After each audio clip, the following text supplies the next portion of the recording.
Pampering is on the rise as consumers spend on spa treatments and high-end beauty products. Quentin Fottrell of Smart Money has been digging into the numbers on this.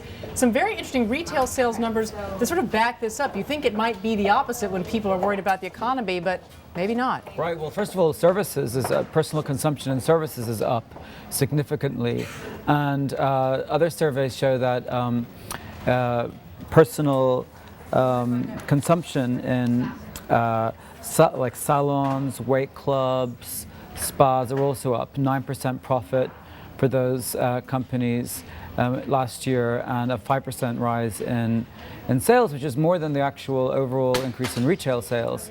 What's more, high-end beauty products have risen 11% in sales to around 9.5 billion last year. And so it seems to be over time. I mean, that's a significant growth. I mean, that's sort of a historical high, I think, or at least for the past 15 years or decade at least. Absolutely, yeah. That's what they said, and that's a lot of exfoliations and moisturizers, skincare products. You know, because I recently wrote a story about hairdressers, and you know, people tend not to scrimp so much on getting their hair done during difficult times, because it's the one thing you can't really do yourself or cut down on. I mean, they're as much. But when it comes to things like beauty care, it's a little harder to resist spending money on that. Do we have a sense that, in terms of the spa treatments themselves, what the sort of the effect is behind this? Why people are continuing to spend even in economic downturn? Is it to sort of make themselves feel better? Is it a salve? Is it the little things you can do? If you can't go buy a new car, you can at least go get a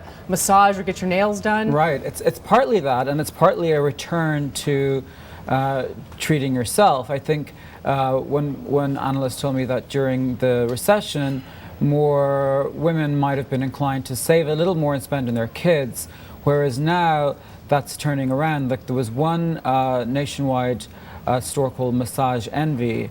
They have seen their franchises increase 60% so far this year versus the entire 12 months of last year. Wow. So there's a big demand for Americans are carrying less stress on their shoulders, it seems, and are spending money because of it. And it's the same thing with the beauty care products. I mean, you spend a little bit on a fragrance. You feel like you've tried something new. Maybe you can't update your wardrobe, but again, that might be partly behind the trend of the surge in these high-end beauty products. Right, absolutely, because the major surge was in the more expensive. Right. So it really appears that people say that, you know, when they're spending more, if they're getting into debt, they're desperate. But these really are higher-end discretionary items. So it shows that consumers perhaps are finally feeling a little bit more comfortable about spending money.